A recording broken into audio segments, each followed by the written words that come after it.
Bonjour à tous et ravi de vous retrouver pour ce nouveau JT breton. Ce lundi, journée mondiale de l'environnement, à Plouédern, les habitants pouvaient découvrir la ligne de tri des déchets. Samedi et dimanche, c'était le Museum Ships Weekend à bord du sous-marin Flore à Lorient. Les curieux ont pu découvrir le métier d'opérateur radio. Et puis la 4e édition de Moment Fête s'est déroulée ce samedi au Capucin à Brest. L'événement a rassemblé plusieurs milliers d'enfants entre musique et messages de prévention. Dans le duplex, on va retrouver aujourd'hui Laurent Villebout. Bonjour Laurent. Bonjour Julie. Et ça sent comme une fin de saison aujourd'hui. Oui, ça sent pas la chaussette, non, la fin de saison plutôt. Championnat de Bretagne de cyclisme sur route avec la surprise JQ, on va l'évoquer. Le BBH vice-champion de France a été fêté par ses supporters et puis la salle Michel Gloagen a également vibré pour l'UJAP et la remontée en Pro B. Un beau programme, on vous retrouve dans un instant. Laurent, bienvenue à tous dans cette édition du lundi 5 juin 2017. Et ce lundi, c'est la journée mondiale de l'environnement. À Plouédern, l'usine Sotraval, près de Landerneau, a ouvert ses portes. Les habitants ont pu découvrir ce qu'il advenait de leurs poubelles jaunes. Un bon moyen de constater l'utilité du tri et surtout de mieux cerner les erreurs. Christophe Boucher a aussi suivi la visite. Une poubelle finistérienne jaune sur 2 finit sa vie dans ce centre de valorisation des déchets à Plouédern. Ici, plus de 27 000 tonnes sont triées chaque année. Et le traitement des déchets reste un acte citoyen qui intéresse. Pour preuve, près de 500 personnes n'ont pas hésité en ce lundi de Pentecôte à prendre un cours de tri sélectif tout en faisant du tourisme industriel. Pour s'informer, pour faire participer les enfants. C'est toujours intéressant de voir les entreprises locales s'ouvrir au public aussi. Je pense que les gens sont vraiment intéressés justement par la pollution, par ce qu'ils laissent aussi à leurs enfants et savoir, comprendre pourquoi, qu'est-ce qui se passe une fois qu'ils ont mis dans leur poubelle jaune. Et c'était ça le but de la journée. Mais des efforts restent encore à faire. Le taux d'erreur de tri s'élève à 17%. Quelques règles sont donc à respecter pour les 540 000 habitants nord-finistériens. Les erreurs vont du pot de yaourt au sac plastique, donc ça qu'on ne peut pas mettre dans les poubelles jaunes. Maintenant, on a des erreurs qui nous posent beaucoup plus de soucis. Par exemple, les couches qui ne sont pas recyclables. On a beaucoup de bouteilles en verre également. Donc là, ça peut blesser nos trieurs. On a du câble électrique, des vêtements. Donc ça, c'est dommage parce qu'il y a des filières de tri qui pourraient les réexploiter. Donc ça veut dire que tout ce qui a été trié, qui était en erreur, repartira sur Brest, au Sperneutre, pour être incinéré. Donc ça fait du temps perdu, du travail supplémentaire et surtout un coût pour l'habitant. Autant de petits gestes qui devraient permettre de réduire la facture de traitement des déchets et limiter aussi notre empreinte carbone. Comment communique un sous-marin lorsqu'il est en mission? C'est cette fonction très essentielle que les visiteurs du Flore à Lorient ont pu découvrir lors du Museum Ships Weekend. Une centaine de bâtiments ont ainsi pu communiquer ensemble à travers le monde, comme nous le montre Clara Gestin.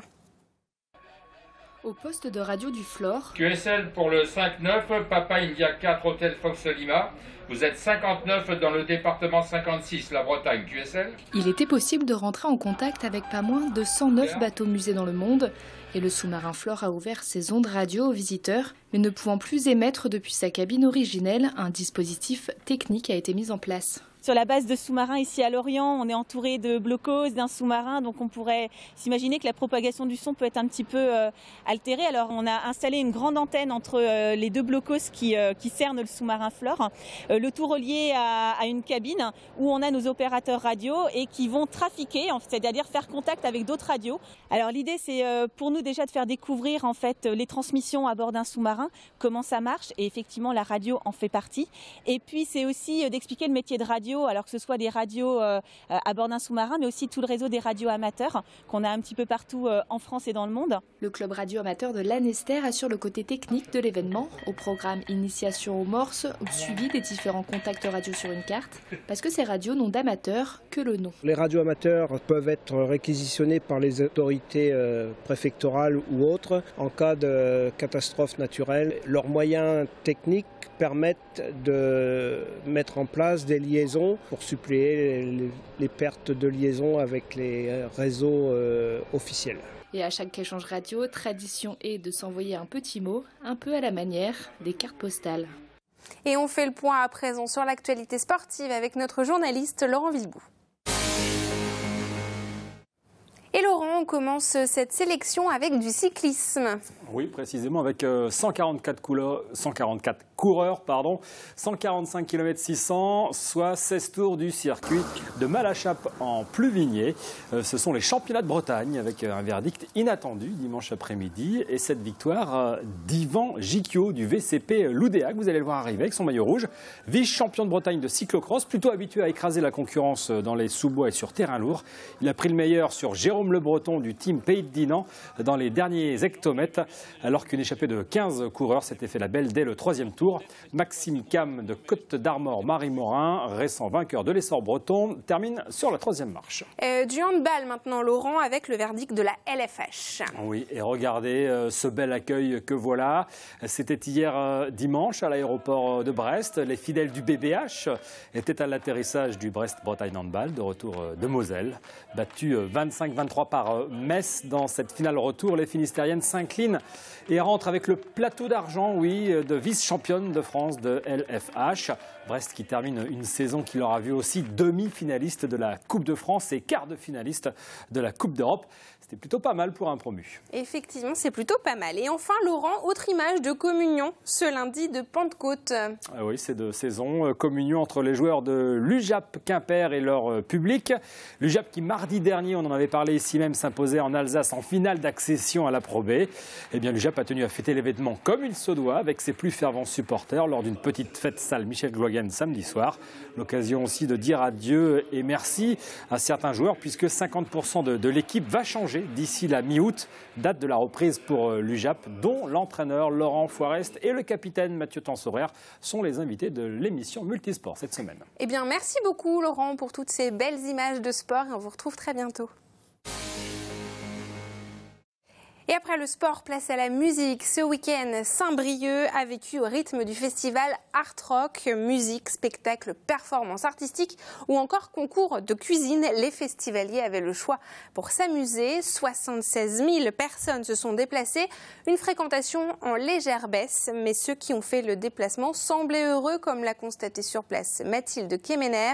Reportage tout en musique et en ambiance. Bienvenue à Rome.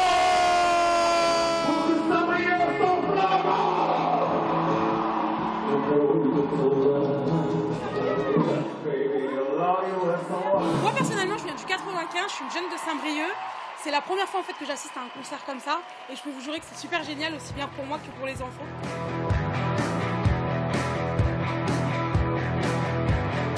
Ce qui est cool c'est qu'il y a aussi de l'activité dans les bars autour quoi, ça fait vivre le centre et c'est ça qui est cool.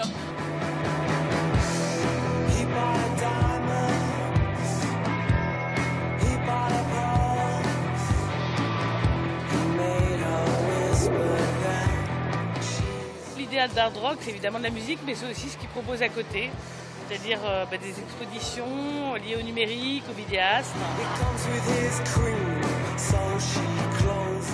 J'aime bien quand il y a un échange entre le public et l'artiste, c'est cool, on participe un peu de manière.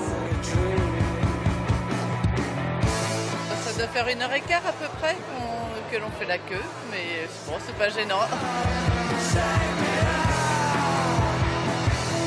Là, ce midi, on a quand même 900 festivaliers qui sont là en train de déjeuner et ils viennent aussi participer au festival de la gastronomie aussi.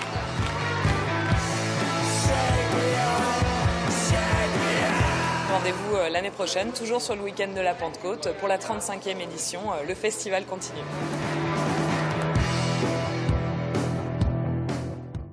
Et ce mercredi, TV Sud et TBO vous proposent de découvrir une émission spéciale consacrée au festival Art Rock. Ce sera à 14h30 ce mercredi donc sur vos antennes bretonnes. Atmosphère festive toujours avec la 4e édition de Moments Fêtes au Capucin à Brest ce samedi. Littéralement, les enfants étaient les rois, musique, jeux, mais aussi stand de prévention. Les chérubins pouvaient notamment découvrir comment bien se laver les dents. Frédéric Lorenzon. Chante dans le loup, le renard, la belette. Chante dans le loup et le renard chanter. Le public était très jeune ce samedi aux ateliers des Capucins à Brest. Sur scène, une icône de la chanson jeunesse. Je crois que c'est important justement de créer des moments comme ça, des lieux où où les enfants ont accès à plein de formes de culture, de la danse, du théâtre, de la musique. Plus on va voir des spectacles vivants et plus on réfléchit et plus on s'ouvre. Le festival Moment Fête existe depuis 4 ans, mais c'est la première fois qu'il est organisé aux ateliers des Capucins, ce qui a permis de donner une nouvelle dimension à l'événement. Nous avons cette fois-ci associé des activités sportives, des activités culturelles, de l'animation, des ateliers, des expositions et surtout, nous avons mis en évidence dans une très belle exposition les TAP, les fameux travaux d'activité périscolaire. Ceci ne fait que concrétiser, que conforter notre choix politique de mettre en avant cette jeunesse. Ici, pas de jeu ni de musique, mais l'histoire de Miel, petit ourson qui a abusé des sucreries et se retrouve chez le dentiste. Il faut qu'il se brosse les dents. Et comment vous brossez les dents alors? Je vais vous montrer. Et concernant le brossage des dents, c'est facile pour Justin qui est grand. C'est d'abord lui, après nous, enfin ça fonctionne bien. Mais avec Clément, mon deuxième, c'est plus compliqué. Donc il ferme la bouche, il aime moins ça. Donc effectivement, voir un atelier comme ça par exemple, ça peut permettre d'avancer, quoi. Et pour la seule journée de samedi, le festival Les Moments Fêtes ont attiré 6500 spectateurs aux ateliers des Capucins à Brest. Et quelles sont les images insolites qu'il ne fallait pas louper en ce début de semaine en Bretagne? Eh bien, le plus simple reste de regarder le Tour de Bretagne en 60 secondes. Pour le découvrir, il est préparé par Benjamin Bréon. Ça a envoyé du bois ce week-end à l'Abervrac pour la première compétition bretonne de bûcheronnage. Au menu, des haches, des scies, des tronçonneuses et des gros bras devant quelques 5000 spectateurs sur 2 jours. Bref, le bois a fait un carton et d'ailleurs au Télégramme on en a écrit plusieurs papiers. Environ 3000 personnes ont participé ce week-end à Rennes à la Gay Pride, marche mi-festive, mi-revendicative qui réclamait notamment le droit à la procréation médicalement assistée pour toutes. La journée s'est terminée aux Libertés avec la désormais traditionnelle Nose Pride. Enfin, le futur David Gaudu était peut-être ce lundi matin dans les rues de Morlaix où quelques 1500 têtes blondes ont disputé le 63e Petit Tour de France. Tradition respectée donc et grosse ambiance sous le viaduc. Bravo à tous les champions.